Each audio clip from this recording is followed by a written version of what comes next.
5. When was that? When did that? That was 2008. Yeah, so yeah, it was around 2007, 2008. Yeah, because then I went to college and played less games. All right, folks, let's get started. Woo! Thank you. Yeah. I'm Jonathan Schrack. I'm the brave person that agreed to do this, and that was probably a bad idea because this is 10 games in 1 hour. So I've been in enterprise game development for Space for 5 years, but mostly this is just me researching how these games were made, interesting things about them, etc. So. Cool. So what we're going to cover is kind of like how it was developed. You know, a lot of the older systems especially have really weird hardware that we need to talk about. Just be the middle of the switch guy. And then, can you turn on the back lights for me? Thank you. Yeah, and then that's good. And then also, what's going to be interesting is like what cut content there. Now, if you don't know, there's been a lot of Nintendo leaks that have come out like around 2020 and stuff. So there's tons of cut content that I will not be even touching with a 10-foot pole if I can help it. I'm mostly referring to content that's actually made it into the game and just was sitting unused.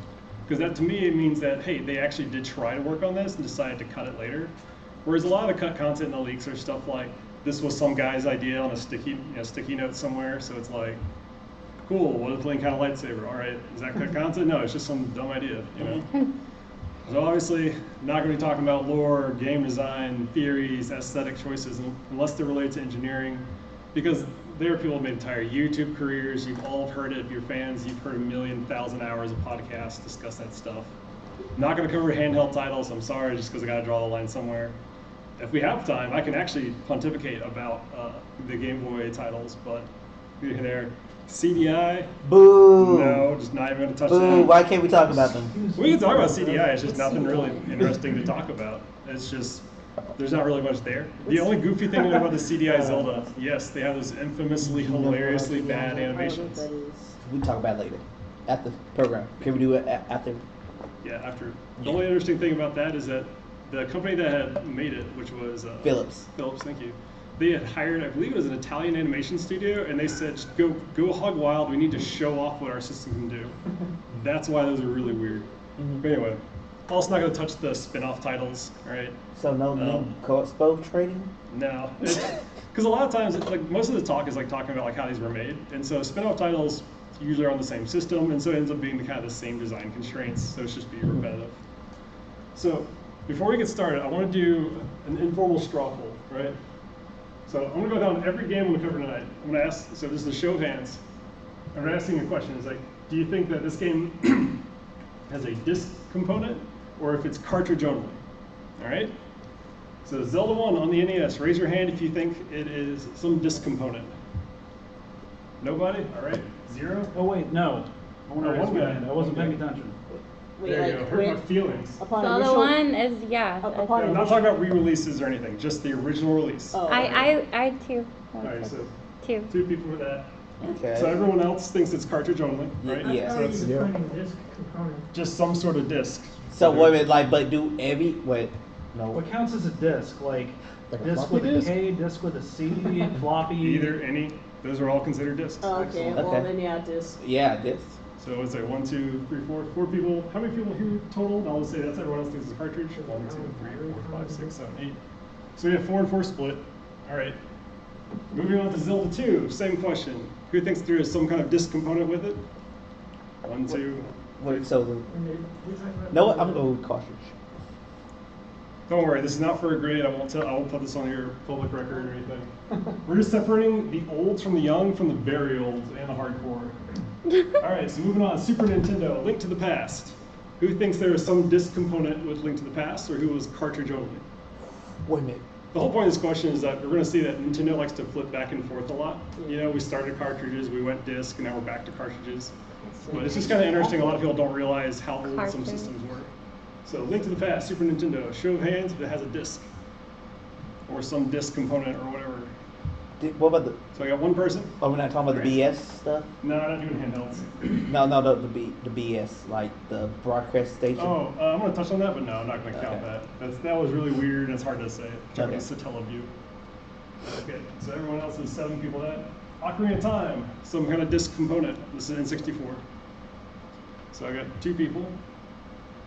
All right, so that's 6 for cartridge. Majora's Mask, some kind of disc component. 1 person. All right, 1 and 7. Wind Waker, GameCube. That's everybody? Yep. 8 people for that. Twilight Princess. Disc component, yep. 8 and 0. That game, Skyward Sword, the one I can't use abbreviations for. Yep, all 8. Breath of the Wild. On the Switch, come on, you're literally holding the Switch in your hand. It's not hard. Did it have this component, or is it one part? Why you didn't put digital there? there? Was, yeah. Yeah. Well, what's your answer? It was Yeah. both. The answer like this. Oh, yeah, yes, right. it does have one. Yes, So, it yeah. does. both. It has Right, both. you're giving away, yes, there is a disc component for Breath of the Wild because Yes. it was released on the Wii U. I forgot about that. Oh, yeah, trick question. Exactly. Mm-hmm. That's why it says some disc component, not disc only. That's the trick question. Anyway. Anyway, like I said, this is going to be kind of fun. So first up on the minutes, let's talk about the NES, Nintendo Entertainment System. As I call it, the Wheel of Pain. Why? Oh, buddy, I'm glad you asked. Because guess what? It's got 2 kilobytes of RAM, baby. And NASA could put a man on the moon with 4. So, man, an NES would get you at least to the moon. Getting back from the moon, not my problem. Just buy a second NES. So, starting out with punishing our programmers here. You're assembly only. Also, we're in the 80s, so MS-DOS is your computer, probably. There's no memory management. You just have to memorize where all your stuff is living in RAM. There's no debugger tools whatsoever. In fact, Nintendo never even gave out dev kits.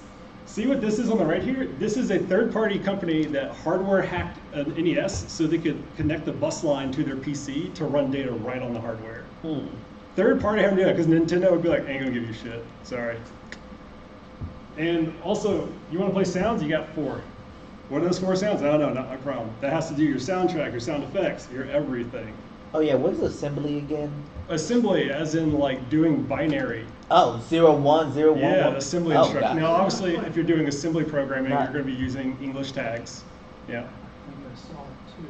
So you're doing English tags, and that would be converted to like, this is your load accumulator, add instructions, load your buffers, etc. Now, yes, at this time, there were C programming languages, but this hardware was not supported by them at the time.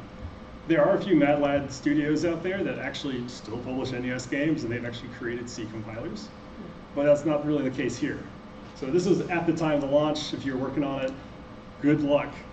This is going to kind of suck. So did Atari have like dev kits also? Atari did have actual dev kits, from what I recall, and they're dev kits where it gave you a feedback line into your computer, so you could actually do debugging symbols and whatnot. Okay.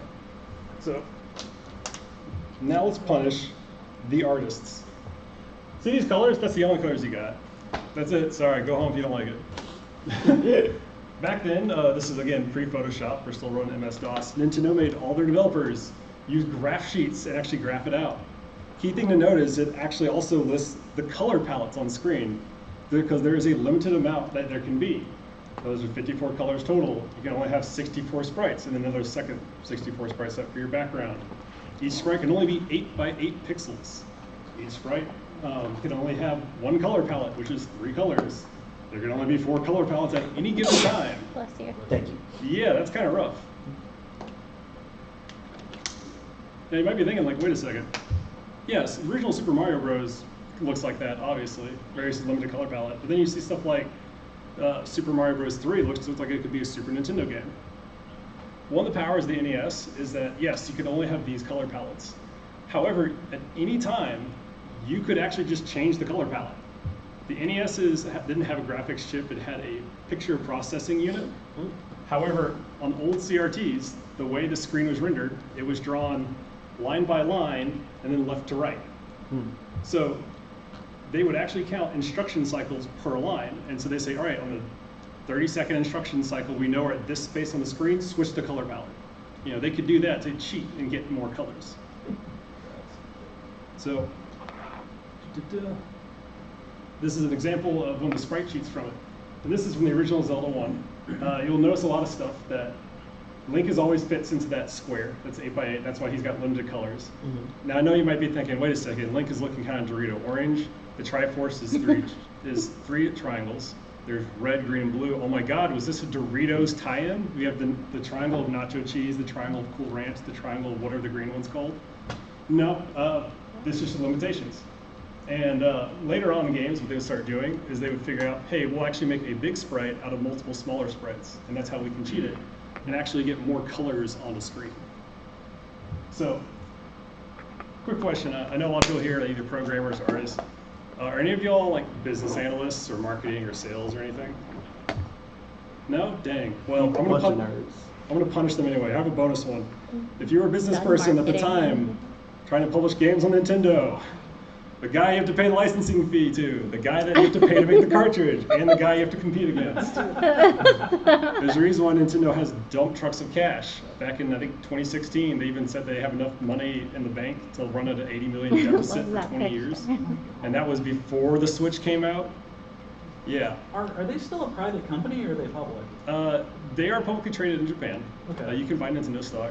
And not relevant, but back in the 80s, back when stocks were still issued on paper, the Nintendo stock actually had Mario and Zelda artwork all over it. Wow. Well, I love that. They're also the reason for the 30% App Store fee. Because 30% was the license fee. Now, if you want to know something cool, I believe it was EA was one of the few companies that had a better rate, because the way Nintendo did it, because technically you could just make your own cartridge, right? But the problem is that there is a lockout chip on the cartridge. So even if you produce your own cartridge, you would have to then pay Nintendo to license it to put the lockout chip. And Nintendo wouldn't even give you a dev kit unless you already paid their licensing fee. Wait a minute, I thought you said the game had dev kits. I mean, sorry, SDK or whatever. They actually get the header files, so they Okay. can actually compile it. So no, you're right, no dev kit, but the actual SDK. Sorry. I have like 20 games worth of knowledge shoved in here, so I'm trying to like keep it high level. So if anyone knows and corrects me, I'm sorry. Some things I gloss over intentionally to make it more easy to understand, unless y'all want to dive through a 5-hour talk. So one of the things that Interesting did, EA had a team that did what's called a closed room reverse engineer. In America, we have the Fair Use Act, and this was held up in court because Nintendo sued EA for this. But EA was able to prove that they had a room of 20 programmers that never, ever, ever saw a single Nintendo source manual or SDK or anything. And they completely reverse engineered how the NES worked and made their own SDK and their own games to it. And so Nintendo sued them and they lost, and EA won. And so EA said, hey, we'll pay licensing fee, but we're gonna do 10%. And they're like, what are you gonna do? Like, we can just release our games without you. And they'd be like, other people have already figured out how to get around the lockout chip. So anyway, not here nor there. Moving on to Legend of Zelda. So 4 people said it had a disc component, and 4 people said it was cartridge only. The original Legend of Zelda was floppy disk. What? It was floppy disk, baby. Yeah. Yep. Because in Japan, they had the Famicom disk system, their version of the NES, which had a peripheral add-on that was a floppy disk reader. So these discs were read and write. That's how they saved your game progress. It actually came with extra RAM. So now, yes, you have enough RAM to get back from the moon. Congrats. If you're Japan, sorry if you're America and you're stuck there. You also had 2 extra sound channels. And in fact, this is actually what the original theme sounds like, which it has a different timbre to it. There's more instruments to it. It hits different. Yeah. Most people actually think the NES version sounds better because it's a bit of a cleaner, simpler sound. They managed to do like See? Whoa. They got chimes and stuff. Wow. Yep. Yeah. And no 2 extra sound channels do it. Yeah. But the thing is, like, the extra sound channels are just kind of eh. It allows a lot of people like the NES one better. That's fine, you know. So the other thing, the question is though, wait, if Japan had all these extra resources and they had all this extra stuff going on, how do they bring that in a cartridge? This original Zelda cartridge is special. It actually has extra chips in it. It has extra video RAM built into the cartridge. Whoop, stop. So something cool the NES did is that the picture processing unit, or graphics card essentially, actually had direct wiring lines into the cartridge. So the cartridge wasn't just like a memory card. It could actually function like a PCIe slot to some extent, where you could just slot more video RAM in. You could slot more RAM. I think the average NES game is something like 100 kilobytes or less, but there's a few that are like, there's like one that's like 2 megabytes because they shove so much chips in there. Dang. Yeah. If you want to know why, like, NES, the Famicom looks so radically from the NES, it's blame Atari.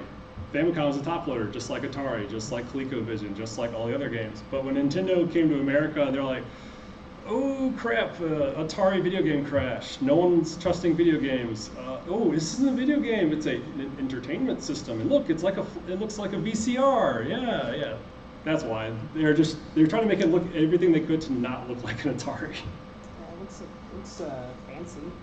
Yeah, it is very nice. It was called, the other thing too is that the Famicom had a microphone built into the controller, and there are enemies in the game that were like, oh, you had to shout into the controller to like stun them. Oh, nice. Which I know we see later in the DS titles, but this was Famicom OG, baby. That's awesome.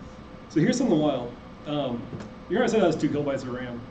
There, as far as the VRAM, or texture memory or picture, it wasn't called VRAM since it's not a graphics card, but I'm gonna call it VRAM. There's only enough VRAM on the NES to hold one screen and one more screen. And so that's why in Zelda, when you go to the edge of the screen, all the enemies disappear, and there's a slow pan to the right. The way they do that is that it's really slow and painful to try to switch all the sprites and stuff and move them. So what they do is they don't move anything at all. They just tell the picture processing unit has the ability to say, hey, I want you to start reading at this spot of RAM. And all they do is slide the indexes along. And that's why if you play a lot of NES games, you'll notice it seems like they're always either like Mega Man, where they can free scroll left to right, but they never scroll up and down. There's a screen transition. That's because cartridges were physically like hardwired to do left to right sliding and not top down, or vice versa. Again, Legend of Zelda has a special cartridge. It can do both. Later on, there would be new software techniques developed where they could do multi-directional scrolling, like you see in Super Mario Bros. 3. However, if y'all played Super Mario Bros. 3, you'll know there's this weird little color effect that happens in the corners of the screen. That's just an artifact of where they're having to store data, and though you're seeing that just data get shoved onto the screen by accident. So, all right, before we go on next, Zelda 2, again, 4 and 4 split. Guess what? It was also a freaking floppy disk. Yep. Yeah. Why is this one no Venture Link? I don't know. I guess the first one's Walking Apart. But it's the same thing. It's as far as tech goes, it's side-scrolling at points. You got multi-directional top-down scrolling. Other interesting things, if you ever want to know, is that you play a lot of the games, you'll notice that if when enemies are shooting fireballs at you or projectiles or whatever, you'll see a lot of screen flickering. That is because CRTs go left to right or right to left, depending on whatever, when they draw the line. And there's only enough RAM to hold 8 sprites per line.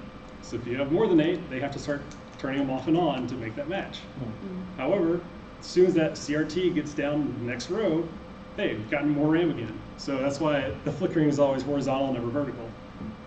So I know I said I was going to talk about cut content, but there's not really any cut content on the NES stuff because NES cartridges were really expensive to make. So you're not going to have anything left over. Like, they're using every available space. There's always a handful of little things here and there, like, oh, there's an extra dialogue sentence that wasn't used, or nothing, something not really important. Like Zelda 2, for example, the only cut content I could find is there's one temple that doesn't have a window, but there's a window in the sprite sheet for it. Cool beans. Doesn't mean anything. Moving on. Super NES, baby. And it's literally Super NES. It's just the NES, but better. It has this exact same stuff. It's just faster processor. It's got more VRAM. It's got better sound channels. It literally is just a better NES. The hardware layout is almost the same. The only catch is that you no longer can shove video RAM into the cartridge like you could with the NES. But it's got so much video RAM you don't need to anymore. Super Nintendo, like that's really it. But there's one key thing. Who here was alive kind of in the 80s and 90s and was playing Super Nintendo? We got a couple cool people, all right? So if you all seen the advertisements, especially argued on with kids at school, you know that the one extra thing Super Nintendo has, Mode 7. What the hell is Mode 7? It's actually just a render mode. There's a piece of, so the processor is a picture processor, just like the NES, And you can set it to different graphical rendering modes, of which there are 7 modes. And it's just variations of like, hey, assign more RAM to the background, assign more RAM to the sprite sheet, whatever. Mode 7 is special though. It allows you to take the background and distort it. You can curve it up and down, you can bend it like a trapezoid, and that's responsible for all the 3D graphics on a Super Nintendo with the exception of Star Fox. And people went just berserk. That was every advertisement was like Mode 7, only Super Nintendo, playing with real power. And it's like, oh, okay, cool. The reality is, yeah, it's not 3D at all. What they would do, for example, and this is Mario Kart, they would actually render the screen double wide and then just use Mode 7 to just render it like a trapezoid. So it gives you a pretty convincing 3D effect, which is a pretty clever trick. And now I mentioned that, Star Fox had actual 3D. That was a 3DFX chip, which was, oh my God, real unlimited power. But the problem with that chip was that there was no way it had a little graphics processor unit in the cartridge, which had no way to actually put that picture into the RAM, or to the VRAM. So it had to render the image, put it into the cartridge's RAM chip, let the cartridge then put that into the processor. The processor could then put it's kind of why the frame rate was tough. So all right, moving on to Link to the Past. So we said one person said it had some kind of disk component, and some people said cartridge only. There was no disk component. Sorry, one person. Close though. You had a good intuition because so far, yeah, first 2 did, right? So literally just everything's better. You have more colors, you have more RAM, you can do more things. The sprites are allowed to be bigger. You have more, it's a 16-bit processor. I know there's a lot to talk about in this game as far as like game design, lore, mechanics, but as far as just the engineering, there's not a lot to talk about. It's just, hey, it's a better system, better results. There are 2 interesting things though. When we talked about was 3D stuff, a lot of people are like, oh my God, the intro to Link to the Past, it's got that 3D Triforce. Yeah, it wasn't really 3D, actually. Wow. It was just a sprite sheet. They just cheated, and that's fine. The other thing is like the map screen was 3D. Again, Mode 7, hey, cool, trapezoid. It's like Mortal Kombat. Yep. So the interesting thing though, this is when we start seeing like cut content start to show up in Nintendo games. Now because we have more space is cheaper, stuff kind of slips through. The 2 biggest ones, like Link to the Past, we're going to start seeing there's a lot of cut dialogue, and it's usually minor stuff like, do you want to buy item kind of things. But yes? So really quick, like on dialogue, jumping back to Zelda 2, Yeah. there was the I am error guy. Is Yep. that just like a mistranslation, or like? No, that was an error handling thing. If there was ever an NPC, if you somehow entered a house that the game couldn't find where to put you, it had like a default room it would just put you in that had a guy that would say I am error. Oh. That was it. That was just an error catch. And actually, Super Nintendo has the same thing. No way. So there was a bug in development of Link to the Past where sometimes when you would go into a cave or fall into a hole, the game would just couldn't figure out where you were supposed to be. It had lost the reference pointer to what room you're supposed to be in. So they created the Chris Houlihan room. That was just some kind of contest Nintendo Power ran. Some kid won it and they put a name in it. So at any time the game forgets where to put you, you're in the Chris Houlihan room, where it just has a bunch of money and says, hey, this is a secret. And the reason why this is a trend you'll see in a lot of Super Nintendo games and a lot of Sega Genesis games, because this era, like QA was a real big deal. So both Sega and Nintendo wouldn't allow your game to be released if it didn't pass QA, and they were merciless. However, if QA doesn't realize it's a bug, it works. Nothing to report, boss. And a prime example, a famous one, is like Mickey Mouse on the Sega Genesis game. If you slap or nudge the cartridge, you would unlock a cheat menu. They just replaced their error screen with the cheat menu screen, and not a single QA tester realized there was a problem. The other big content for Link to the Past is the Cannon Trooper. He's fully animated, fully AI, all the projectiles work. It's a trooper with a giant cannon that fires cannonballs at Link. All of that's in the game, all the code's in the game, the AI, it all works, it's just not cut. Nintendo deemed he was too powerful for this world. Wow. So, he functions kind of like not like a mini boss per se, but you know that they're early on in the game, they would have like, oh, here's the flail guy, it's like a mini boss, and later it's just a regular enemy. That's kind of how he was like designed, it seems, but why they cut him out, we don't know. So Moving on to N64. I couldn't find a good copy of the American box art, but then I saw Japan was just wild and out of control, and I love it. So, everyone knows N64, right? I don't need to repeat the N64 scream. We all know what that is. Yeah. Right? Oh my love god, that. it's Nintendo 64. Oh my god. Yep. Yes. So, oh my god, my bullet points. Anyway, so here's the cool thing, like, Nintendo's goal of the 64 was like, we're gonna make the most powerful gaming system known to man at this time in 1996. And they used the latest and greatest Silicon graphics processor, but not that one actually, one step lower. And to their credit, at least according to Silicon Graphics, marketing buzz, who knows, it was actually like 4 times faster, supposedly, than the Intel Pentium processors. Like, it was stupid fast. And let's see, also, you have 4 megabytes of RAM. Oh my god, 4 megabytes. A man could never need more RAM than 4 megabytes. And it's unified too. The big deal with unified RAM is that before, you had RAM for your sound, you had RAM for your textures, you had RAM for your processor, and never shall any of those meet. If you needed more than you got, sorry. But now you could say, hey, I'm gonna slice this RAM up. I can determine how much RAM I need for everything. Nice, great. And also, holy expletive, we've got 520 megabyte per second bandwidth. Jesus, that's a lot of fucking RAM. Not the PS1 even have that. Oh man, the PS1 wishes it had this. Yeah. The other thing is that this is the first game console to have a dedicated graphics chip in it. This is the Reality coprocessor. And it also had programmable microcode, or as we would say in modern days, shaders. Oh, This is okay. the first system that actually had programmable shaders that developers could do. Because everything else beforehand was just picture processing. The system was going to render it a certain way, and you couldn't really control anything beyond that. Also, hey, there's this hot new programming language called C. Now, actually, C came out way before this, but now it's actually fully more mature. And actually, this is a 64-bit processor, so we can actually compile C to it. Oh, nice. Everything's great, right? Nothing could ever go wrong with this system. Surely this is the best game console ever made.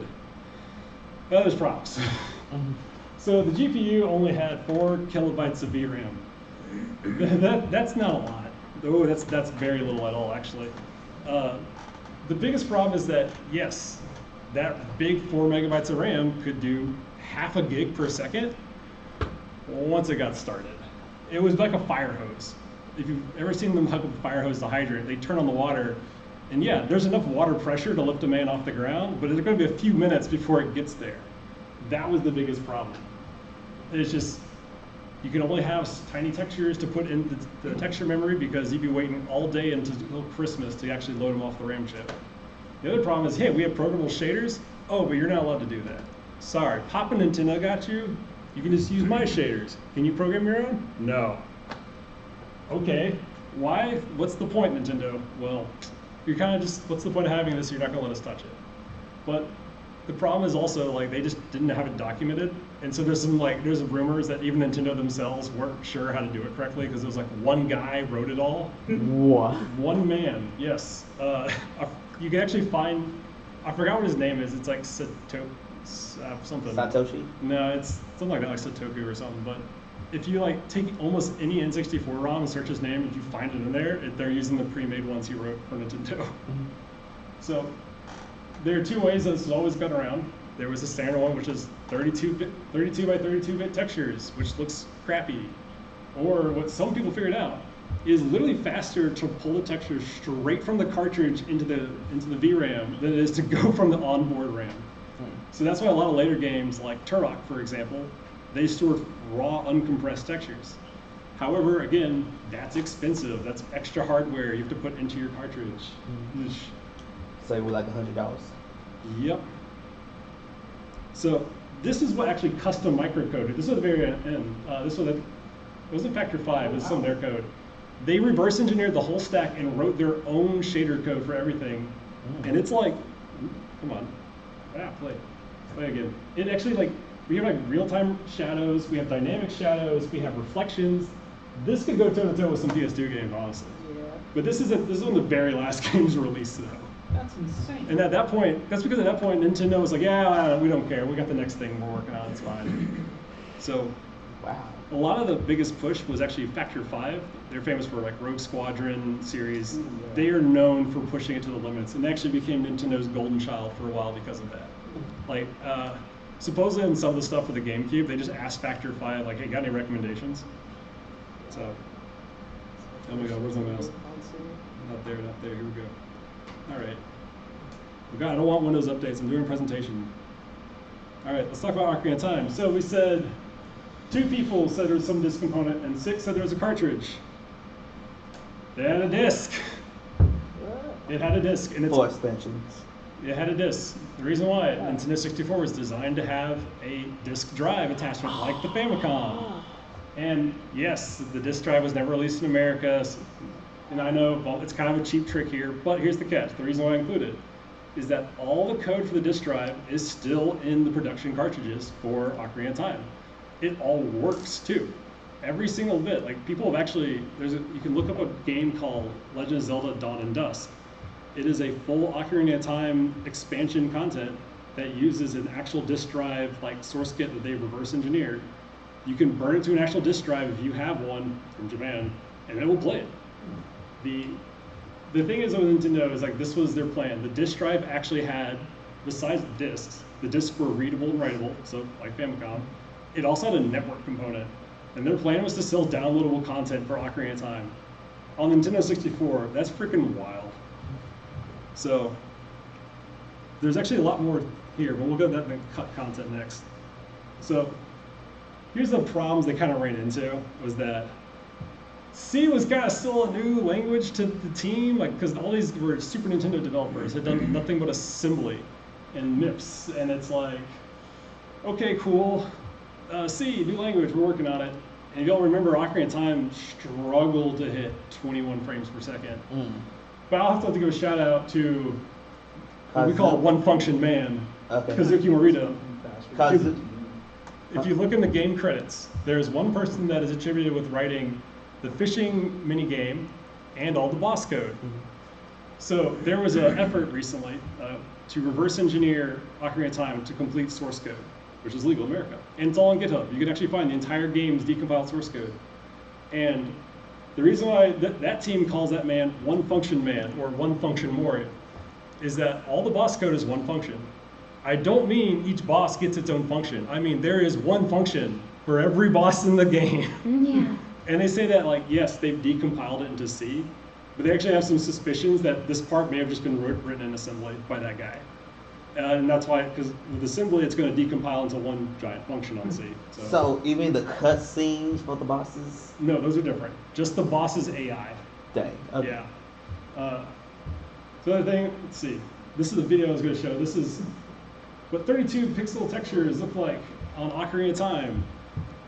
Because we all love Ocarina of Time until you go back and play it and you're like, oh, you know, yeah, that's some muddy, blurry kind of, yeah, not too great.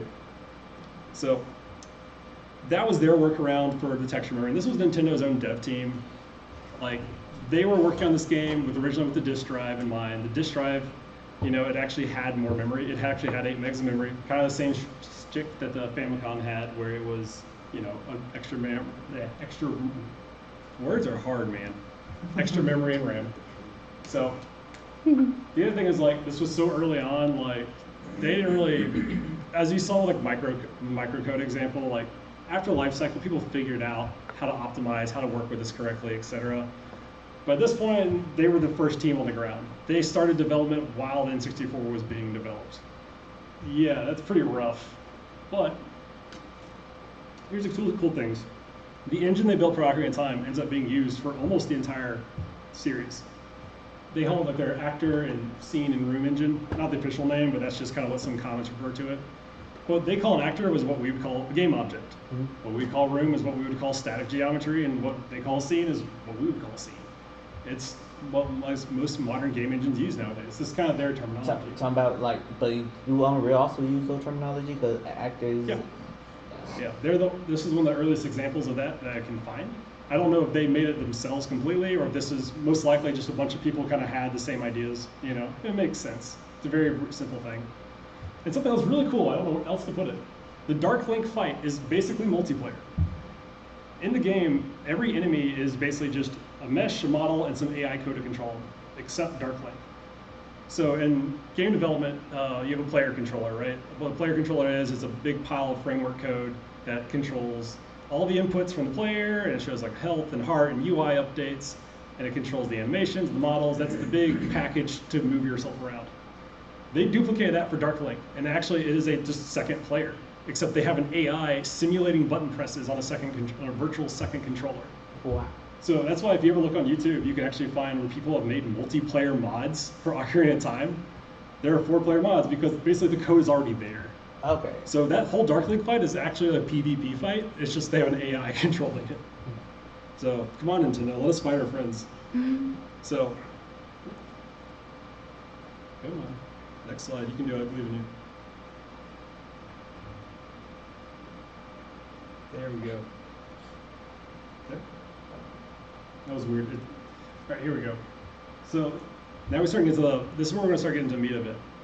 The N64 is kind of the last of the really weird hardware era. And so now the talk's going to be a lot more on cut content and whatnot, because once we survive N64, we kind of get more into that modern range of like modern computing. But Ocarina of Time has a crap ton of cut content. And a lot of it is just like, here's unused dialogue, here's beta graphics and stuff. I went through a ton of it, and here's the cool stuff I thought was really interesting. If you're in the game, you'll find there's these giant blue blocks. You play the Song of Time, they disappear. Those blocks are actually coded to teleport across the timeline. You play as a child, it goes to the adult. You play as an adult, it goes to child. All that code exists. And only one time the entire game is it used, in Death Mountain. All the other times, there's an exception flag it has where it just resets it. So it's like, oh, that's cool. That was a cool thing they were just going to do and just decided not to. You remember, you do Kokiri Forest first. That's your training area when you play as Kid Link. Then you go to Death Mountain to see the Gorons. And then after that, they say, oh, you got that thing. Now go visit the Zora. However, the reason why you have to do it that order is that there are rocks in the way. You need a bomb. You only get the bomb from the Gorons. If you use a Game Shark to like levitate over it or just give yourself a free bomb, you can go get the Zora Sapphire beforehand. And the game has unique dialogue to say, hey, you got it. Now go visit the Gorons. Because originally that was the plan. It was like, you can choose whatever order you want to go to. And the game will support it, and it's got dialogue for all that. And it's all in the cartridge. And it's just not used because of those boulders in the way. Other interesting thing, this has actually spawned a lot of fan theories and stuff. The Spirit Temple has unused dialogue for 3 different signs. It says entrance to the past, entrance to the present, and entrance to the future. And so a lot of people are saying like, whoa, was there going to be 3 timelines? You know, because there's 2, Young Link and Adult Link. Was there going to be a 3rd? And then we had Hyrule Historia came out and said, oh my god, there's a 3-way time split. There was going to be 3. But then the Nintendo leaks happened. And in the leaks, people looked up this dialogue, and there's actually comments next to it. And they said that actually, there's 2 signs at the beginning of the dungeon, and they were just going to have the signs change their text dynamically based on if you were adult or not. So if you're an adult, you would see the left sign saying to the past, and this one says the present. And if you're a kid, this one says this is the present, this is the future. Sorry, there's no 3-way time split. We don't know what Miyamoto was smoking, and Aonuma doesn't like it either. So, other little interesting tidbit, for whatever reason, the waterfall, that not in Zora's domain, but outside of it to Lake Hylia, has a transition loading zone. It's actually marked as an exit for Kid Link. At one point, you're going to jump off the waterfall, Pocahontas style. Why? Why? I don't know. What about Breath of the Wild style? I mean, hey, the more stuff that's still in the cartridge, there's a lot of unused animations. For example, there's actually a whole animation set for blocking with the Bigoron sword. That's on the cartridge, you can't do it. This middle one here is actually a rolling slash. You tumble forward and bring up the sword. It's on the cartridge, not used. You have an idle animation where Link checks to make sure it's straight, unused. The last one is actually one for Link falling into a chest. There's also a matching one for him as an adult. And there's like, I think there's like 100 some odd unused animations, but the rest of them are just very minor ones. So like nowadays with game engines, we have the ability to blend animations into each other dynamically with game engines. They didn't have the ability, or they didn't have the processing power to do that back then. So what they would do is they would bake a lot of like 2 or 3 frame animations that are just transitioning. So there's like 150 of those. They're just okay, minor little whatever transitions, nothing super interesting. There's also this. Yes. There's this fully coded working Star Fox R-Wing in the game. Oh, that's they borrowed the code. This is an interview that they borrowed the code from the Star Fox team to program how the keys fly around the room and attack you. Oh, So that's in there. too much my Um, old game franchises. Here's where a lot of creepypasta started. Here's an NPC that is in the game files. There's a lot of unused NPCs that are beta. But imagine like 98 playing with a Game Shark, seeing what all these extra NPCs do, and you find this nightmare. Does she have horse hooves? She doesn't have a face half the time. Yeah. What this actually is, though, Yikes. besides Wow, that's Honestly, this reminds me of like Majora's Mask and all the creepypasta. Yeah. well, that's the thing is like this spawned a lot of creepypastas, but the real answer is that remember I said they didn't have a lot of texture memory. Well, with Super Mario 64, the way they are able to get around that is they use just flat color Phong lighting for a lot of the models, where there's just a color embedded into the model, and then they would save like the face region for an actual texture. And that's what it was. That's actually just a mask, and that mask would get replaced with the texture. Zelda does not use that same system, and this was just like a beta NPC they tried out. But yeah, giving kids nightmares forever. The other thing on the right is if y'all play Banjo-Kazooie, y'all remember that little jingle, like, zoom in, zoom out? Yes. There's a fully functioning Triforce version in the game code. Oh, I love that. And guess what? That little transition is also in Majora's Mask and in Wind Waker. Never used. Huh. I love Banjo-Kazooie. So, one thing that people don't realize too is that nowadays we just pirate everything, right? It sucks, but that's what people do. A lot of people think that back in the cartridge days, pirates weren't really an issue because how are you going to emulate the most powerful system known to man? Well, it's simple. You just make a bootleg cartridge. You just grab a cartridge from some like factory, doesn't matter where, and you can just dump the ROM onto it. Well, Nintendo has their safety security checks, and a lot of hackers will figure out how to bypass those. So what Nintendo started doing, and a lot of them still do, is they will do secret checks. If they detect that this is a legal copy, they'll wait and do something later. And Ocarina of Time, if it detects a bootleg copy, hello Zelda Afro. wow. She will have an afro. It's actually just a giant like pentagon that just floats behind her head. Oh my. It's in all the cutscenes and stuff. Now you might be wondering, like, Jonathan, why'd you show this shot where she's at the Temple of Time? Why not show the big famous ending cutscene? Because you can't, because that's the second secret trick they would do. After you go and play and beat Ganondorf at tennis, y'all remember the castle's collapsing. Oh no, there's a door in the way. Zelda magics it open. She runs through it, and you follow her. If it detects the pirate copy, she just goes, peace, and just runs through it and does not open it for you, and you can't win. So, Wow. so remember what I said about disk drive? There was always the legendary Zelda Ura, because in a lot of interviews, Miyamoto was talking about, oh, we're gonna have extra content. And then on the GameCube, we had the Zelda Master Quest come out, which was alternate dungeons. And there was always this big argument, was like, was that what Ura was supposed to be, or was it not? But again, with the leaks, we did confirm that this is what Ura was gonna be. However, there is a lot more than just this. The reason why I said this had the disk component into it is that Zelda Ocarina of Time was designed with the disk drive in mind, where whenever it loads content in the cartridge, it stops and it checks the disk drive if there is one. If it is, it says, hey, I'm about to load model number whatever, or load script number whatever. Do you have an alternate thing I should load instead? Otherwise, I'll load the cartridge. And like programmers, we call that a hook. It has a lot of hooks, so you can just replace stuff. So in this case, yes, we can hook into the dungeons and replace entire dungeons. There are also hooks to replace entire masks in the game. 2 of the masks in the game use the same format that Mario Painter uses. And there's an interview, Miyamoto said he was going to have custom, or let you paint your own mask in the game. There's literally a hook for every single bit of the system where you can make an entirely new game almost, with the exception of you can't make new features. They're going to do new content. They're going to have randomized dungeons. They were talking about boss rush mode. These are all stuff that was found in interviews and corroborated with leaks. None of that really came to light. People asked, it's like, hey, you're going to download custom dungeons. Is there a dungeon creator? And they said, no. Sorry. Only Nintendo's allowed to do it. So now we move on to Majora's Mask. Why is it Zelda isn't here? Who knows? Should be expansion pack of time. Wait, So- is that it was in there though? The flashback. What about? Yeah, okay, but she has no agency in the story other than Link. Remember that But song I is showed she you? there though, taking up memory with a model? So here's the problem with that. There's a lot of there's so much unused content in Majora's Mask, but we'll touch on that in 1 second. I do want to talk about the expansion pack. So Majora's Mask requires the expansion pack for N64. There's not a lot of. I think that was the first game that required it, other than Donkey Kong 64. Yeah. Legend of Zelda. And all it did is it gave you an extra 4 megabytes of RAM. That's all it did. The thing is though, Majora's Mask runs a lot smoother. It looks a lot better than Ocarina of Time did.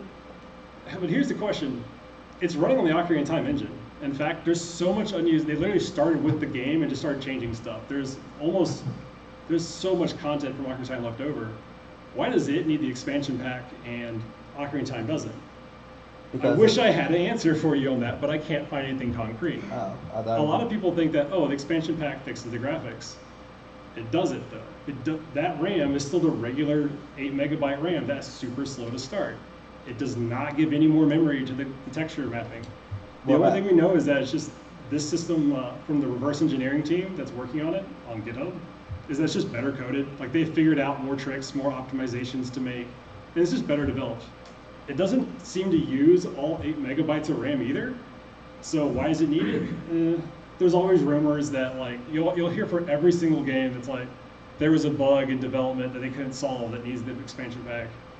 All those are uncorroborated. Maybe it's true, maybe it's not. Supposedly like I saw someone say this somewhere that it only needs 5 megabytes of RAM. So okay, the other 3 are just unused. Don't know if that's true or not, but it's hard to say. This is the game I started with. It is a good game. It is a solid cult hit. So moving on to cut content, there is so much unused because they literally started with the Ocarina of Time ROM. So Ganondorf's in the file, Zelda's in the file. There's so much stuff, but it's never used. It's just they started with this project. They said, all right, branch the source code repo. Let's start. There is some really good cut content though in it. So in that game, there are 5 great fairies, and you get the fairies. They give you an upgrade.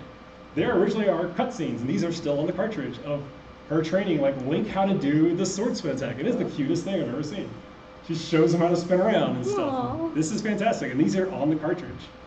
You can tell it's a little rough, like Link snaps to attention suddenly, but it's great. That was for the first one, and come on, you can do it. Oh, you're playing it. Here's the second one. This is the defense upgrade. She teaches him how to do physical fitness. She got the guy next pose. Oh, Yep. no push-ups thing. Oh yeah. What? These are all in there. Right? These are fully made. They're all in the cartridge and they're just disabled. The reason why these are cut though is that there are 5 great fairy fountains and there's only 2 cutscenes. So one of the things that was kind of infamous about Majora's Mask is that they told like Miyamoto and his execs like, hey, we can do this real quick. We're gonna reuse all the stuff from Ocarina of Time. It'll be great. A year comes by and they're like, why isn't it done yet? And Miyamoto's like, oh my god, what the hell are you all been doing? So not literally, but basically came in and said, all right, cut. This is what we're shipping out. In the leaks, they actually found like some beta files that showed 7 days instead of 3. And yeah, that got shot down real quick. So let's move on. Moving on. We're finally leaving the N64 era. We're finally leaving all the weird hardware stuff behind. And not that any of it's particularly bad. It's just that from GameCube on, we're kind of entering like modern computing era. Things are normal CPUs, normal GPUs, RAM like you'd expect. This is kind of just normal stuff. And so I'm gonna start kind of focusing less on the weird hardware constraints because there aren't, and focusing more on the cut content type instead. So let's talk about the GameCube. Let's find out why I call a sports car the gallon gas tank. So, interesting thing, I assume all of y'all, your GameCube, Xbox, PlayStation 2 era, right? Yep. All y'all at least been around that life. And everyone remembers arguing, what's better? Is it the Xbox? Is it the GameCube? Oh my god, it's so good, blah, blah, blah. So, here's the thing. Let's compare this to raw stats, right? Xbox, 733 megahertz Intel processor, 233 hertz GPU, and 64 megs of RAM. Yes. Ooh. GameCube, it's only got like a 500 megahertz, Just the RAM. 162 GPU, and only 24 megs of RAM. Not great. Also, the Xbox is literally just a custom version of Windows XP. They removed the personality from it. That's why it's the Xbox. If they had the full desktop, it'd be the XP box. But tish. So. Obviously, just looking at this, you're just kind of like, hey, it seems like this is, the Xbox is the clear winner, right? Well, remember the problems N64 had? How it had a very tiny texture cache, and the RAM was really slow, and that kind of just shot themselves in the foot on that. Nintendo learned their frickin' lesson on this one. Nice. Like, as far as drag racing hardware goes, like, as raw polygon counts, the GameCube could beat the Xbox on just sheer number. Because they, like, wired the RAM to the VRAM so much, like, it's like almost a full bus channel, just to do it as fast as possible. Because it turns out, the slowest step in rendering, even to today, is not the rendering process itself. It's loading textures into memory. So if you can get that as fast as possible, you win every time.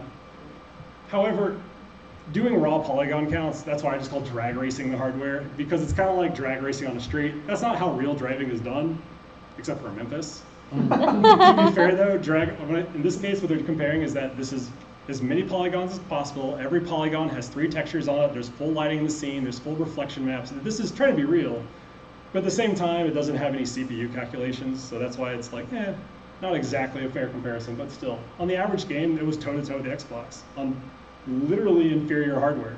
And that's why the GameCube launched $100 cheaper than the Xbox and could beat it sometimes.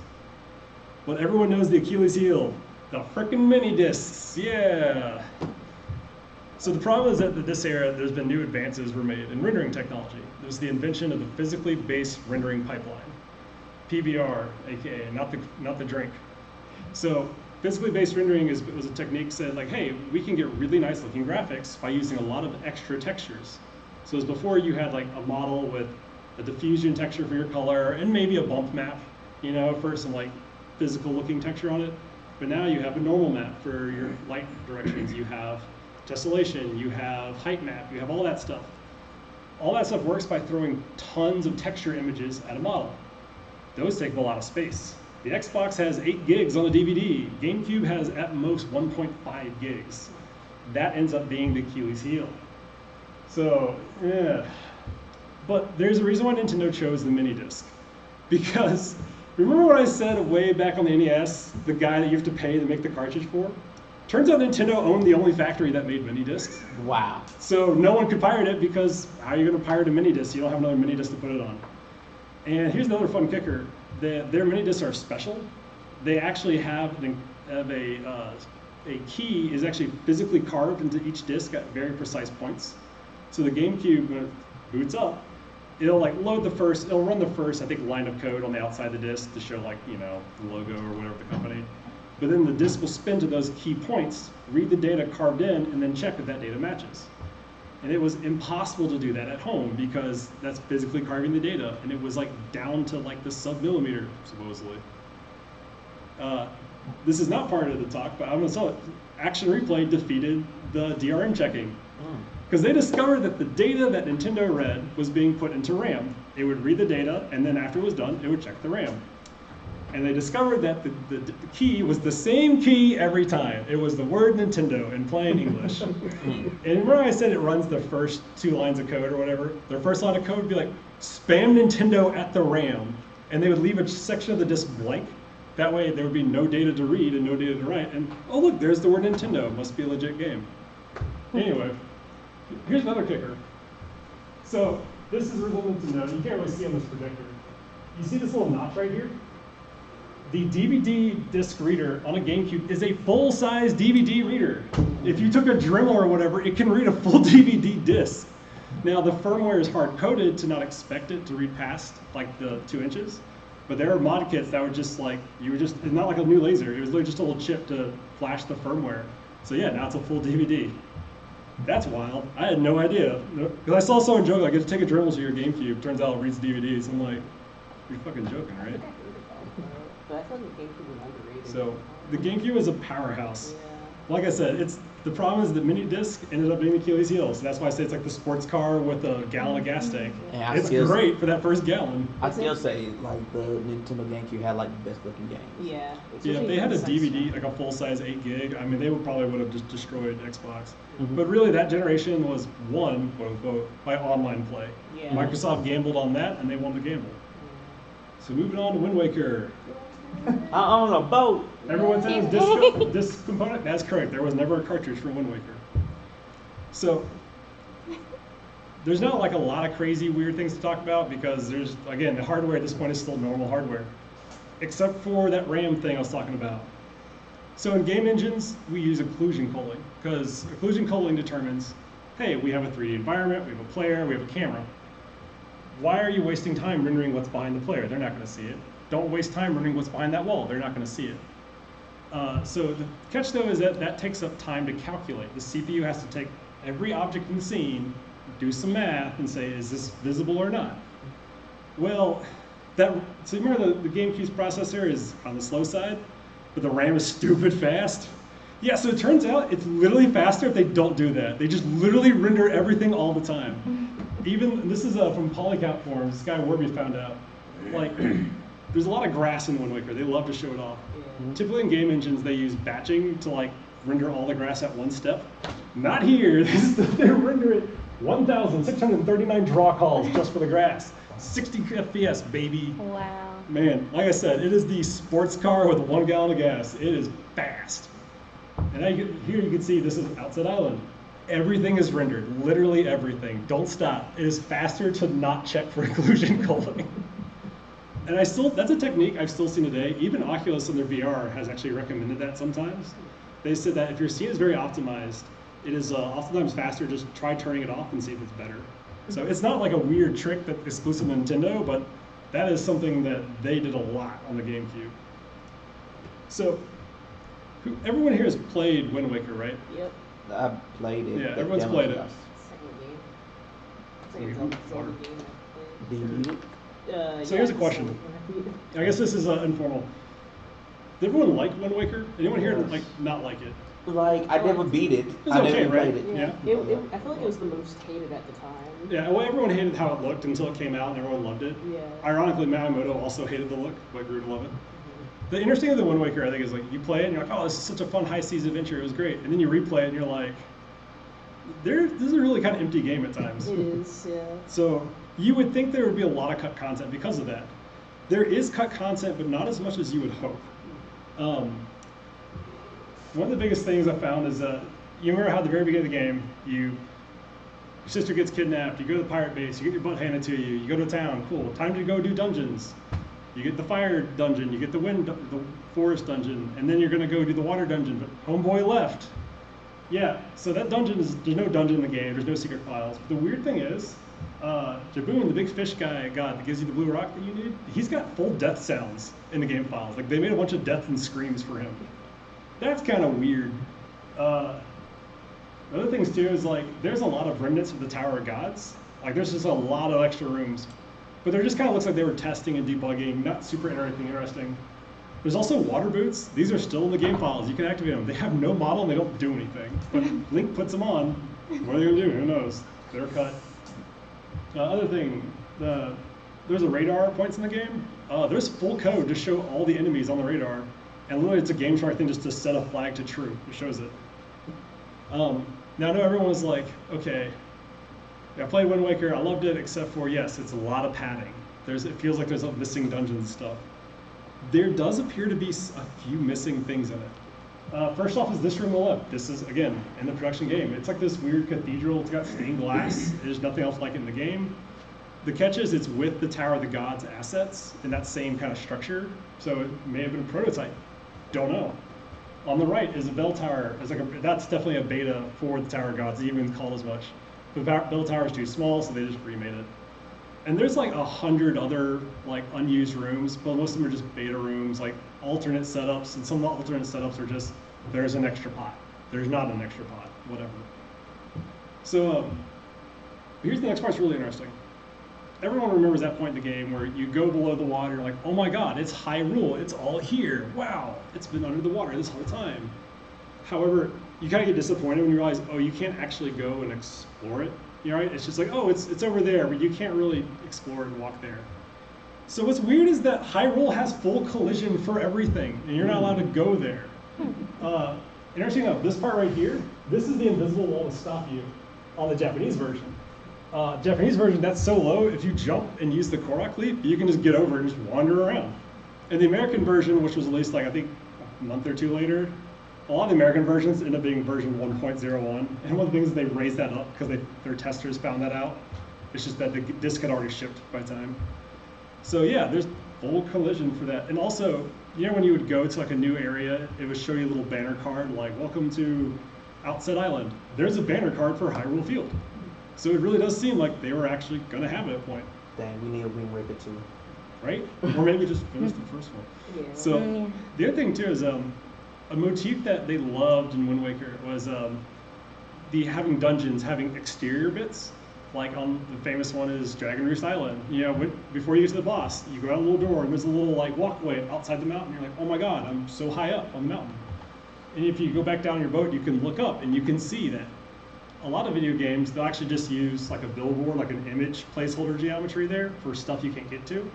But in Wind Waker, they actually just used a, how do they call it, a low poly level of detail mesh of that section. So, I mean, it's off in the distance, you know, cool. They do that every single time. That's their technique for when they need to show an exterior dungeon part in the main world. But Hyrule Castle has that too. And there's no dungeon there that does that. It has 4 different entrances. Also, Ganon's Castle, like the cave environment around it, also has unused low poly entrances and exits. And they're designed the exact same way. Again, there's nothing used here. The hilarious with the Hyrule Castle is that Nintendo tried to hide this. If you use like a Game Shark or the Japanese version to get out of bounds, there's like, you can see that one, that green was, there's just a tree floating there to try to block it from view. And the other one, there's just an extra wall floating there to try to block it from view. So it really seems like there was a dungeon planned and they just cut it. Why? We don't know. It could be it was reused, it could be it was a dungeon was used, maybe they made this elsewhere and they said, you know what, we're gonna copy paste it. For example, Nintendo loves to reuse stuff that they made. Ocarina of Time, they found that there was some unused assets in the leak. There was actually, one of the prototype Euro dungeons was actually, ended up becoming the Skulltula dungeon from Majora's Mask and the Swamp Temple. So if they make something, they do tend to reuse it. So it may have just got reused, so who knows? Why? So let's move on to the Wii, when Nintendo started printing money. Woo! Yep. Yeah, people breaking their TVs. Oh yeah, and I have a broken TV too. It wasn't my fault though. Fun. So, It has some VR component, or so the thing with the Wii is it gets a lot of bad rap. Remember how powerful the GameCube was, but the Wii always looked like it was somehow worse. But the specs on it are really good. It's almost double to triple what the GameCube had. It has full-size DVDs. It can actually play DVD movies, but it turns out that would have added an extra $30 to the price tag because of licensing agreements, so they just Wow. had that deactivated. Also has built-in Wi-Fi. Take that Xbox 360, you didn't have that. So the problem though is that a lot of that extra CPU was spent on the motion tracking. The gyrometer is cheap, but the Wii remotes themselves had to track their position in space. That ate up a lot of CPU time. So the biggest thing too that really kind of hurt the Wii, I'm not saying the Wii was killed, the Wii sold gangbusters. They made dump trucks of cash, all right? So when I say it hurt the Wii, you know, barely, it hurt the perception of the Wii. I actually worked at GameStop during this era. During the Wii's life cycle, the PS2 was still a large selling. They had new titles coming out on the PS2 at the same time as the PS3. So what would happen is the same thing I saw every time. There's a new Medal of Honor coming out. Well, it's going to come out on 360, PS3, Wii, and PS2. So they would pay for a main team that does the 360 PS3 version, and then they would pay for a PS2 team, which has really bad specs, but they can just copy paste it onto the Wii. And of course, their PS2 dev team, they don't really know the motion control stuff, they'll slap that on last minute. The Wii honestly was killed by just crappy PS2 ports.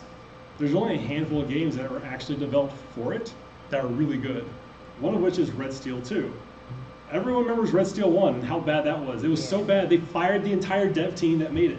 Wow. And then they had the Prince of Persia team make Red Steel 2.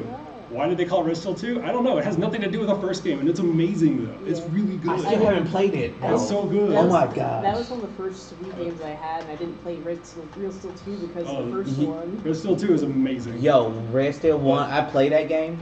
I still can't do any, like, the only special you can do is just that one with the B No one button. knows how to do it. So let's talk, we're out of Zelda talk. So, Oh, then we'll talk about the HD Twilight graphics. Princess. So, yep, Twilight Princess. Everyone said disc, of course. It was also a GameCube and Wii release. Here's a fun fact. So the Wii had way more horsepower than GameCube. But the version on the Wii is just the GameCube version. They didn't do better graphics or anything. They could have. They could have basically put an HD version on it, but they didn't. So The reason for it is that the entire game was already kind of developed for the GameCube, but it was just kind of like, well, let's just make a launch title, you know? There's not really too much interesting to talk about. It's a very stock standard way to make a game, except there was one interesting thing. Link has always been left-handed until the Wii. And what happened is that testers said it's really weird, because we're all right-handed, to swing the remote with our right hand, and Link swings it with his left hand. So they tried to switch Link's model to make him right-handed. However, that broke literally everything in the game. What? It literally was like, oh, you broke the model, that breaks the animation, that breaks the scene, that breaks the code that controls animations and the cutscenes. Literally was easier to just do -1 x-axis mirror to everything. It was like, screw it, just flip to everything, it works. Another fun thing, it's actually built on the Wind Waker engine, which if you play Twilight Princess, you actually start to notice it. It's got Link, you can unlock the extra attack moves, and they're all the attack moves that you had in Wind Waker. I mean, the Wind Waker engine's really good. All they did was just change the render pipeline. So, here's the other weird thing. Even though the GameCube version was developed first, you know, actually the GameCube version actually has patches and bug fixes the Wii version does not. So, a lot of people are like, so did it come second? But then again, the GameCube build has a newer time date stamp on it than the Wii build. I don't know. To me, it seems like if someone accidentally screwed up a git merge. So, yeah. Here's the thing though, like Twilight Princess, compared to Wind Waker, would y'all say that Twilight Princess feels finished or unfinished? Show of hands, who thinks it feels unfinished? Oh gosh. Nobody, right? I never finished the game. There you go. It's so long. I you would can't say finish it. unfinished. Yeah, well, I think you're wrong. Here's the weird thing though, right? There's a lot of cut content in it, still in the disc files. And so I just had theories that like the more stuff is in a game, the more stuff slips through the cracks that Nintendo forgets to delete. There's a lot of stuff, and a lot of it's minor. There's a few interesting things up first. You know that second one where Link like breaks off an ice sheet and goes snowboarding? Originally, he did shield surfing in that game, and there are still the icons for it in the inventory to do. And it says shield surf in them. Oh crap! I realize you can't see this, but in the interviews, it was said that when they were working on adding Midna to the game, her design wasn't finished yet, so they just used the Tetra model. Unfortunately, that's not in the game, but supposedly they'd used Tetra model and just did like a dark palette swap. What is still in the game files though is an icon for Dark Tetra, so it's just the icon. The other thing is Beamos, the classic laser beam enemy from Legend of Zelda. In the game, this is beautiful Greek column with like a red diamond on top, blah blah blah. But there is still a functioning beta version that looks just like Ocarina of Time. So other fun stuff. There's no magic meter in this game, but it's still coded, it still works. There's just nothing that does anything with it. You can still get the green chew gel, it just doesn't do anything if you drink it because you don't have a magic meter. Other things that are interesting, Princess Midna, her real form, you only see it for like 5 minutes in the game and suddenly, oh my god, she's hot.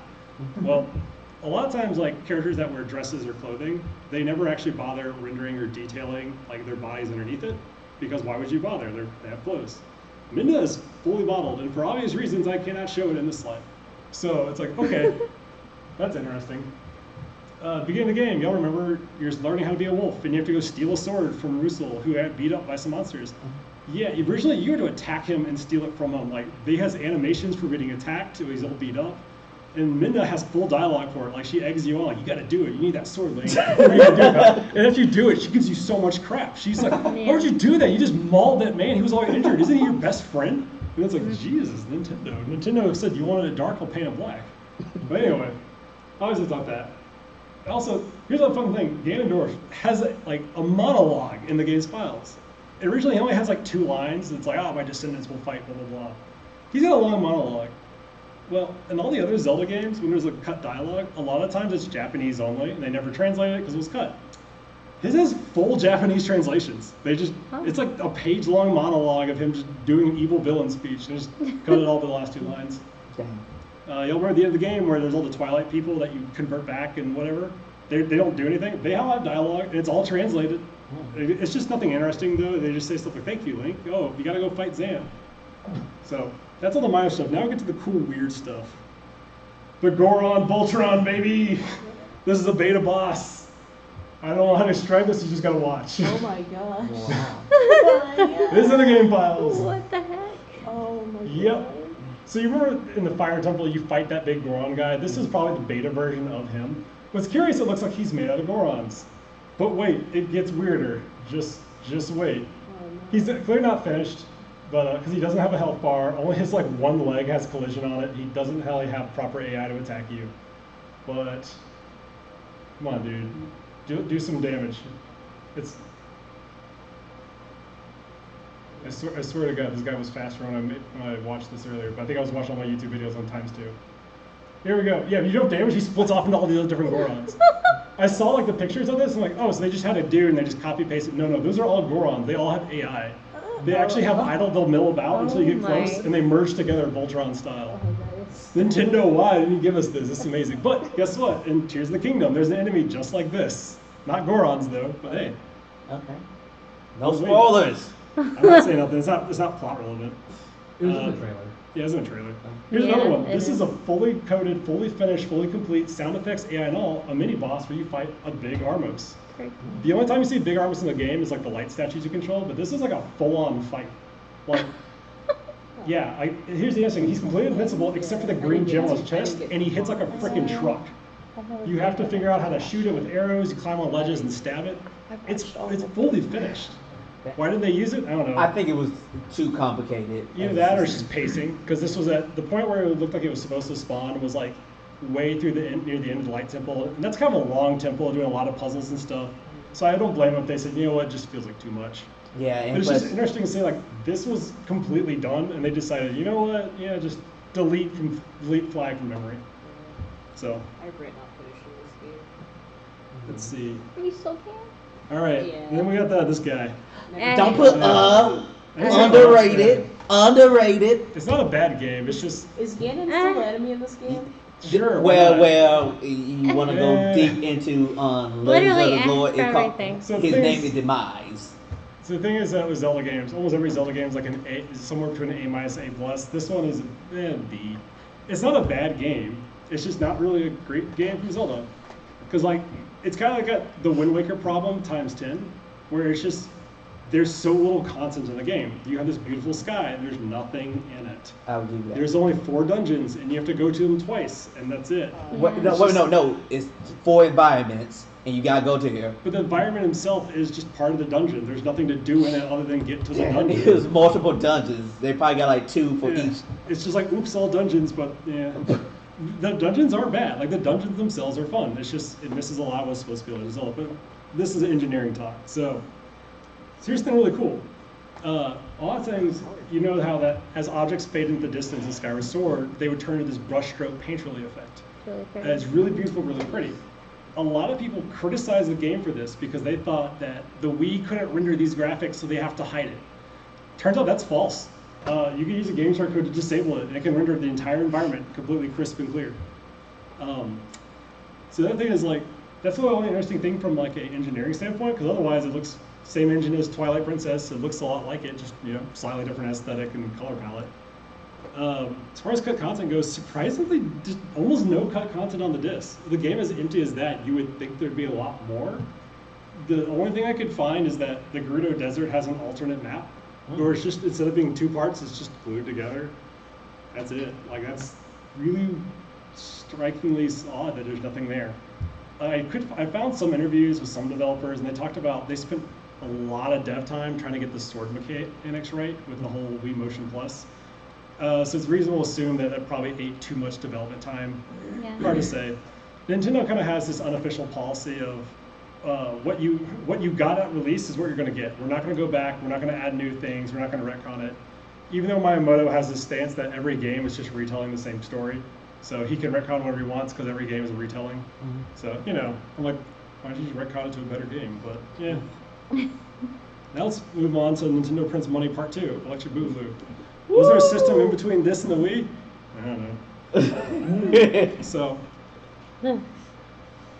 Nintendo pulled a Sauron and made the One Ring to rule them all, binding both the console and the portable market together.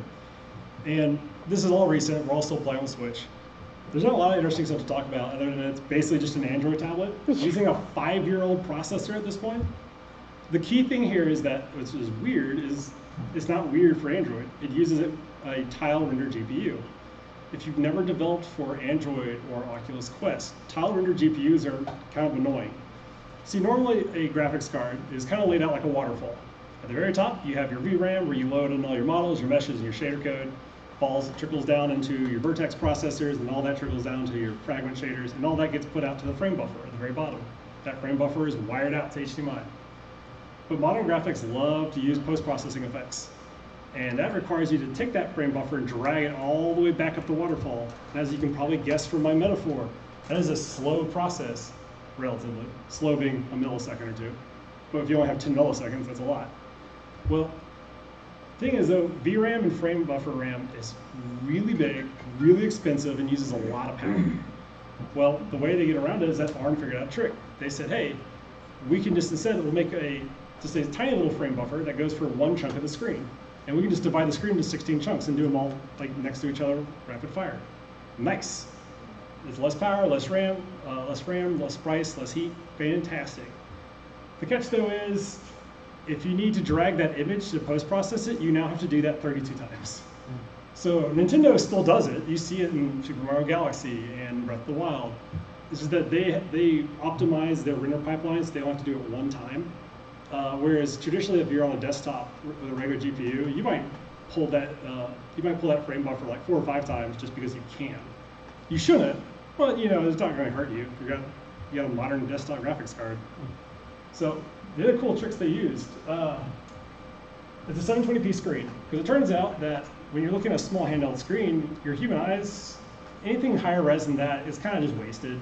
Yeah, you can tell a difference, but not really. It doesn't really matter in the grand scheme of things. It's like, compare like a Switch to a Steam Deck. Yes, you can tell the Steam Deck is a higher resolution screen. But if you're just kind of playing them on the go, it's like, it's fine. What about telephones? I mean, I got a Razer phone. It's liquid cooled and it's got that 120 hertz refresh rate screen, baby, and I don't care. Okay. So, the nice thing with 720p screens, though, is that every single pixel costs you time to render. And so because you have a lower res screen, it's way less render time. Less render time, means less power requirements. Less power requirements means longer battery life and easier to render graphics. Cool beans. So let's talk about Breath of the Wild, aka Zelda 1, but now in 3D. So we're in the modern era of like game dev. This is all very kind of stock standard. The way they achieve that is, it's a 5-year-old Android tablet at this point, yet it still looks fantastic. They do a few very clever tricks. They make heavy use of level of detail, which is where you fade models out to lower res ones. That's been around since 2001. But they actually developed the environment in such a way with rolling hills and trees to try to obscure that as much as possible, so that way you just don't really see it, which is really clever. But that's also been done. But one trick I've seen Nintendo do that I haven't seen any other games do, like, ever, and I've looked, is with their grass. Everyone does the same trick where you have the grass is only like a ring around the player, and that's normal. When Nintendo is special, the grass is a very specific color. The grass is the same color as the base texture of the ground. And they do it so as you're moving, grass gets farther away, it gets lower and lower res until you cannot distinguish it between the texture on the ground. This grass does not extend that far at all, but you just cannot visibly tell. It's a very clever trick, but a trick that only works with your art style. Mm-hmm. And that's a very clever interplay between artistic and aesthetic purpose and engineering. That's cool crap. Here's the other cool thing. Every NPC in Breath of the Wild is actually a Mii. Is literally the Mii engine from the Wii. So cool. Literally, and Nice. I'm really disappointed. I wanted to do this for the night, and they released the modding tools like a few weeks ago. Someone released how you can just make your own custom one and inject it. I was like, but ran out of time. But yeah, that's literally every character except for the mainline, like Link, Zelda, and the Korons. But that's it. And if you have, you can find a tool to do it, and you can just take the SD card out of your Wii that has your Mii in it, and I hate these words because they're complicated, put it in your computer, and slap it on your Switch. So, Breath of the Wild. If y'all play Breath of the Wild, I assume everyone has, right? Yeah. I'm you're playing it currently now. playing it. So the thing is, like Breath of the Wild, you'll probably notice, has a ton of stuff in it that just isn't used. Mm-hmm. Like, there's the whole Zonai ruins and stuff. There's the whole Leviathan skeletons. There's the Typhlo ruins. There's all this stuff that's never used and never talked about in the game. I can't talk about all that stuff as cut content because all of it is now being used in Tears of the Kingdom. They have the big brain mode. Yep. So as far as cut content goes, there's not really much except for this amazing photo. Yes, stand back, babe. I'm going to use my ninjutsu on him. What are you going to do? So this is in the game files. There are specially coded images that are these Zelda memories. there's a secret one that's just you can't access it, but it's there. So, Oh my god. Wow, I it's got there. someone would like having a good time. So the other thing is one of the interesting stuff there is that the Master Sword, can never be dropped or whatever, or it's always in your inventory until it explodes and recharges. They have an air catch. If at any time, for some reason, the Master Sword somehow leaves your hand and it's not supposed to be there, it'll say Master Sword returned to the forest, and it just does. And that actually happens in game. There's YouTube videos on it. It's very tricky to do. You have to try to trick the game. There's actually all code in there for how there's random bonuses for shields. Like this one's got extra damage. This one has extra price on it. There's one for extra surfing. It's just not used. All the shrines are anagrams of developers. Also, they used some sort of terrain builder engine to build this, and that's not in the game files, unfortunately. But all the icons for the tools are. So that's cool.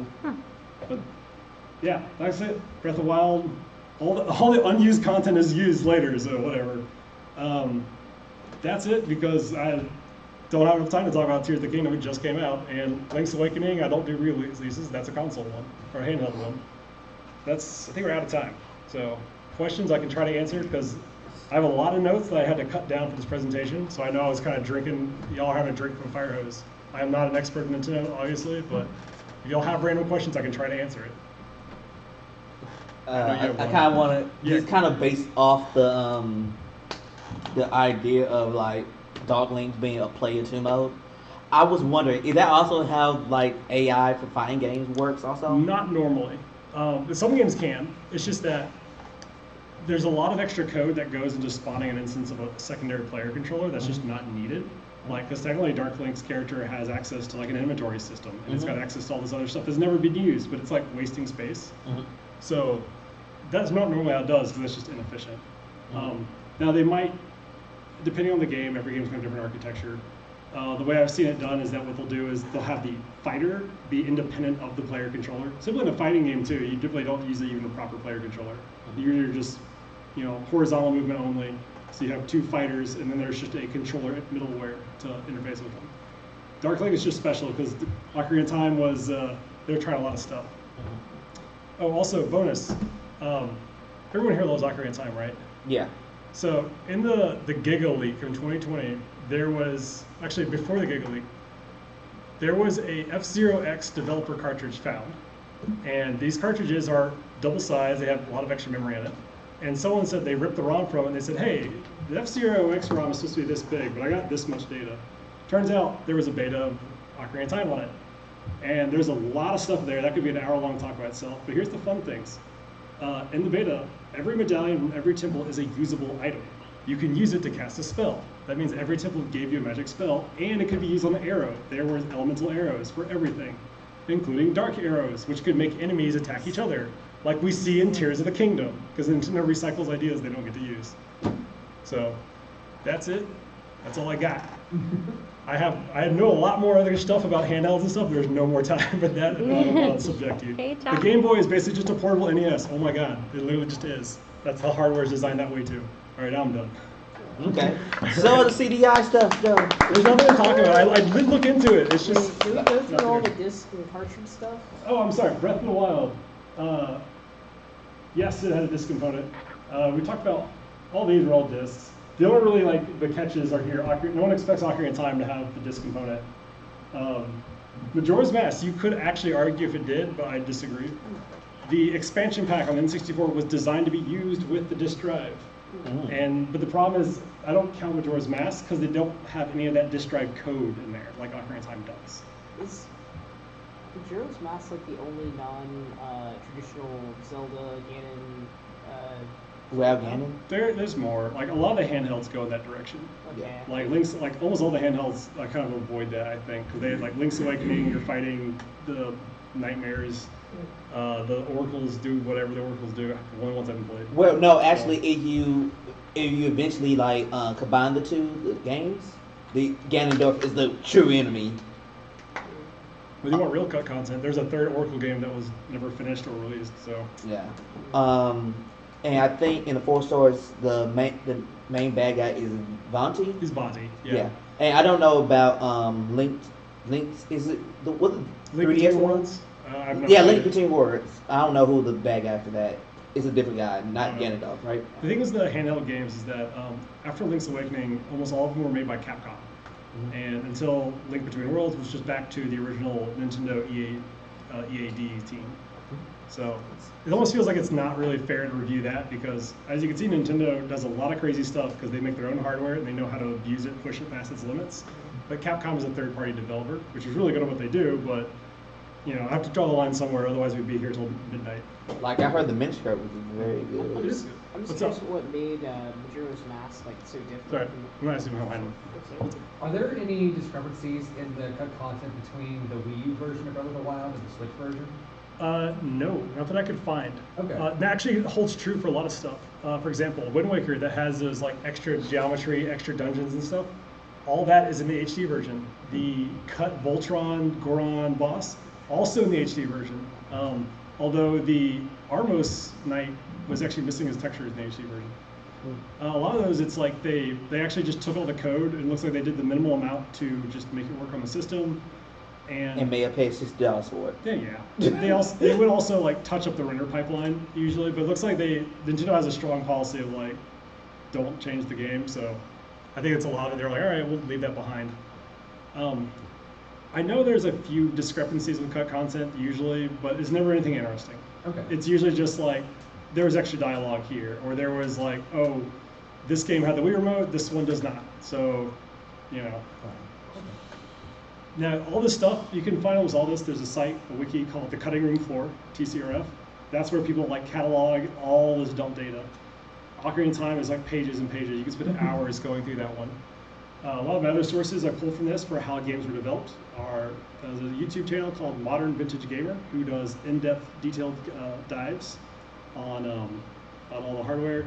The NES stuff specifically was a guy who goes by NES Doug who built his own SDK for developing games on the NES, and he explains how they work because he actually. And this site isn't from 1999. It's as in he made a C compiler and framework in 2019, I think. So. I wish I could say I did this myself, but I didn't. I just Googled and harvested as much information as I could and relied on my ADHD brain to filter all the data. So, questions, comments, money for the t-shirt. Going once, going twice. All right. Can you show us a video of the CDI games? I could, but I'm not. Okay. That was the correct answer. Is CDI the animated stuff? Yep. Okay. Yep. So yeah, originally Nintendo had worked with Philips. Sony. Sony. First, It's on the first. and then they were split to work with Philips, and they split in two. Oh, here's a fun fact. I talked about Xbox versus GameCube. I didn't mention the PlayStation. So if you're going with a metaphor, like the Xbox is like a big pickup truck, it's really powerful, but not that great. And the GameCube is like Italian sports car with a gallon of gas. The PlayStation is 4 Toyota Civics in a trench coat pretending to be a truck. It is objectively the worst stats of them, like by a long shot. However, Sony just said, I got all these chips, you get 8 chips, why not? Sure. Oh, you want to do sound? Here's a sound chip. You got graphics, 2 graphics chips, why not? If you're Konami, like Metal Gear Solid, you could actually make the PS1 too, like outperform everything. But everyone else was just like, what do you mean I have like 5 different processors and all of them can barely run a toaster? So like I remember like there was like a big panic over the PS2 and how powerful it was, and they were like saying like it would be used in foreign countries, like they get. You mean like the PS3? The PS2. PS2. Oh. Yeah, so they were like talking about how powerful it was, and they were like a foreign country was gonna get like a bunch of them so they could make like a missile control. So it's weird they say that because the PS2 is like the PS1 where they had a dedicated processor. Okay, that's normal. But then like the GPU had like a dedicated Vertex processor separate from the normal thing, and a dedicated rasterizer. So that's basically 2 more processors. Dedicated sound chip. And so the thing is that none of them are really good. So that's weird. But the PS3 was used for that purpose. The military bought 500 PS3s, the cell processor, and wired them up to make a supercomputer. Wow. Okay. So that did happen with the PS3. Now, I don't think you're going to shove, if you're going to shove 500 PS3s into a missile, that's a bad idea. I don't think that's a really aerodynamic missile unless you're just dropping it from space. that's it. I hope you all enjoyed it. Yeah. I originally was going to try to like inject David's face into every game, but then Tears of the Kingdom came out, and I did not. That's pretty much what happened, yeah. Wait, like make a Zelda Mii version of him? Yeah. That was the plan. It's just the problem is like when I originally looked at it like a few months ago, you had to have a modded Switch. I didn't want to get banned. No, yeah. But nowadays, apparently, you can just use an emulator. Great job. Thank you. Hope y'all liked it. Hope y'all learned. Now, I hope y'all next time y'all get in arguments with other nerds, y'all can win. Yeah. I learned. I learned. Yeah. It made me want to go back and play it. Some You of it, some of it I've already heard, but yeah. I replayed Skyward Sword recently. It's not bad. Is there? This is not great. So is Wind Waker like? I mean, I know what was it? Ocarina of Time, and then the master version of that was like remade for the GameCube. But did they ever like attempt to remaster Majora's Mask? Yes, they did. There was Majora's Mask 3D. They outsourced it to another studio that was known for doing really well in 64 ports to 3DS. So it's the full game. It runs at 60 frames a second. All the textures have been upgraded. It's really good. Okay. They never bothered to do a GameCube release. The reason for that is because the GameCube version of Ocarina of Time is if I recall, it's a prepackaged emulator that runs a ROM. And I don't know if it's that one or some other one, but someone found out that one of the re-releases, Nintendo used a pirated ROM for their own product. Why, I don't know. I do remember that. Sony, on the other hand, that's what they did. They used the EPSX simulator for their system, and everyone got mad until Sony said, actually, we've been contributing all the source code back to GitHub, so suck it. Now that I'm not streaming, I can use harsh language.